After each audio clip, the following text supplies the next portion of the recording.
Hello guys, welcome to career media once again. My name is Gulshan Jha. Friends, NBA की तरफ से recently एक notification आई है और ये नोटिफिकेशन नीट पीजी 2024 एग्जाम के पैटर्न को चेंज करने के लिए आई हुई है।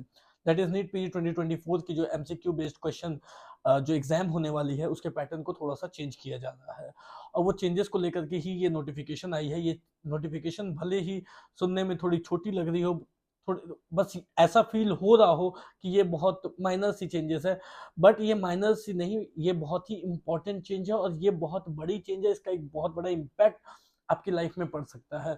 सो देख लेते हैं सबसे पहले तो वो चेंज है क्या। चेंज की बात करें तो नीट पीजी 2024 के एग्जाम में हालांकि अब हर किसी कंप्यूटर बेस्ड एमसीक्यूज में ये चेंज जो है वो लाई जा रही है, चाहे वो जीपैट की एग्जाम हो या फिर नीट एसएस की हो, एमडीएस की हो, कोई भी MCQ based computer based exam है तो उसमें ये चेंजेस जो है वो लाने की बात कही जा रही है। ये चेंजेस है कि टाइम बाउंड सेक्शंस को इंप्लीमेंट करने की बात कही जा रही है। टाइम बाउंड सेक्शंस क्या है? दैट इज कि फॉर एग्जांपल नीट पीजी की जो सेक्शंस है, नीट पीजी की जो एग्जाम है वो 5 सेक्शंस में कंप्लीट होने हैं। जो क्वेश्चन पेपर है वो 5 सेक्शंस में है, राइट। अब वो 5 सेक्शंस में है तो पहले सेक्शन ए होगी, फिर सेक्शन बी, फिर सेक्शन सी, फिर सेक्शन डी और फिर सेक्शन ई। इस तरीके से 5 सेक्शंस हैं। जो हर एक सेक्शन होगी उसके लिए एक टाइम बाउंडेशन, टाइम रिस्ट्रिक्शन जो है वो रखी जाएगी। दैट इज फॉर एग्जांपल अगर देखें सेक्शन ए में 40 क्वेश्चंस हैं और उसके लिए जो टाइम अलॉट की गई है वो 42 मिनट्स की गई है। उसी तरीके से जो सेक्शन बी होगी उसके लिए भी कुछ एक पर्टिकुलर क्वेश्चंस होंगे और कुछ टाइम अलॉट की जाएगी। उसी तरीके से सेक्शन सी के लिए, सेक्शन डी के लिए, सेक्शन ई के लिए डिपेंडिंग ऑन क्वेश्चंस कुछ टाइम अलोकेट की जाएगी उस पर्टिकुलर सेक्शन के लिए।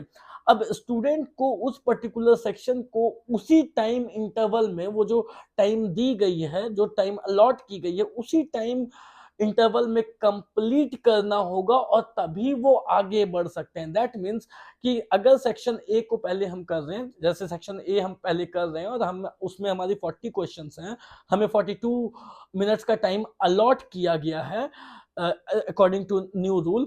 तो जब तक 42 मिनट कंप्लीट नहीं होगी तब तक हमारे लिए जो सेक्शन बी के क्वेश्चंस हैं वो ओपन नहीं होंगे। दैट मीन्स कि आपके पास वो 42 मिनट का टाइम है, उस 42 मिनट में आपको सेक्शन ए को ही करना है, आप दूसरे सेक्शन पे जंप नहीं कर सकते हो।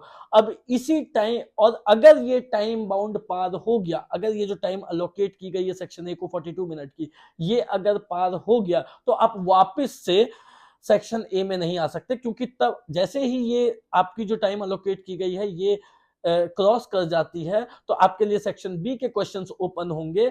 आप सेक्शन ए जो है आपके लिए लॉक हो जाएगी और आप उसमें वापस से आकर के कुछ नहीं कर सकते हो। दैट मीन्स कि अगर कोई क्वेश्चन आपको रिव्यू भी करनी है, आपने रिव्यू के लिए मार्क किया हुआ है सेक्शन ए में, तो वो आपको उसी टाइम इंटरवल में करना है। आप उसे बाद में जाकर के रिव्यू नहीं कर सकते। आपको जो टाइम अलोकेट की गई है उसी टाइम अलोकेशन में, उसी टाइम इंटरवल में आपको उस सेक्शन के जो भी क्वेश्चन सॉल्व करने हैं, रिव्यू करनी है, वो सारा काम आपको उसी टाइम इंटरवल में 42 मिनट में कंप्लीट करना है। एक बार 42 मिनट कंप्लीट हो गया, सेक्शन ए का टाइम कंप्लीट हो गया, तो दोबारा से सेक्शन ए आपके लिए ओपन नहीं होगा, चाहे वो आपको रिव्यू करना हो या कुछ भी करना हो। सो ये टाइम बाउंड जो सेक्शंस है, सेक्शन में टाइम बाउंड, टाइम रिस्ट्रिक्शन जो है वो इस बार से मैंडेटरीली हर एक एग्जाम में ऑलमोस्ट जो है वो इंप्लीमेंट की जा रही है एनबीए की तरफ से। अब ये करने के पीछे का जो रीजन बताया जा रहा है वो ये बताया जा रहा है कि जो एग्जाम हो रही है वो एग्जाम को और सिक्योर बनाने के लिए हम ये एनबीए की तरफ से ये स्टेप ली जा रही है, जो कहीं ना कहीं मान सकते हैं कि बिल्कुल इसे जो है वो सिक्योर बनाने के लिए ही ये टाइम बाउंड रिस्ट्रिक्शंस जो है ये लाई जा रही है। अब इसका सबसे बड़ी बात क्या है कि जब भी एक पैटर्न में चेंजेस आती है ना तो उसका एक नेगेटिव इंपैक्ट स्टूडेंट के ऊपर में पड़ता है। कैसे? जब भी आप अभी तक जो टेस्ट सीरीज सॉल्व करते हुए आ रहे हो, जीटी सॉल्व करते आ रहे हो, वो एक अलग पैटर्न पे आप सॉल्व करते हुए आ रहे थे, उसमें टाइम बाउंड सेक्शंस नहीं थे, राइट। बट अब जो एग्जाम आ रही है इसमें टाइम बाउंड सेक्शंस रहने वाले।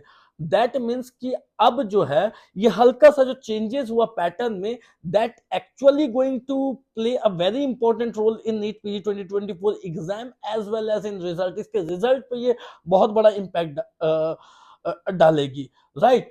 क्योंकि आपकी जो हैबिट बनी हुई है वो पुराने रूल्स के अकॉर्डिंग बनी हुई है, वो पुराने पैटर्न के अकॉर्डिंग बनी हुई है, और अब जब ये न्यू पैटर्न आ रही है तो ऑब्वियसली इसका इंपैक्ट आपके ऊपर पड़ सकता है।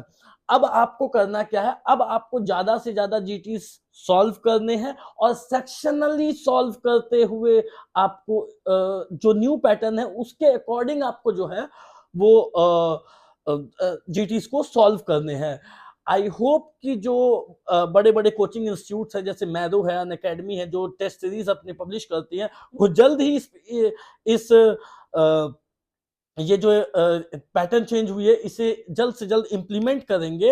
And what I would suggest you all student कि आप जो है वो ज्यादा से ज्यादा जीटीस को अब जो है वो सॉल्व करो, और जो न्यू पैटर्न आ रही है उसके अकॉर्डिंग अपने आप को हैबिचुएट बनाओ, जिससे कि जब आप नीट पीजी 2024 का एग्जाम दे रहे होगे तो ये चीजें आपके लिए बिल्कुल भी न्यू ना लगे, right? So that's all for today guys. कोई डाउट हो, क्वेरी हो तो दिए गए नंबर पे कॉल कर सकते हो। Thank you so much, have a nice day.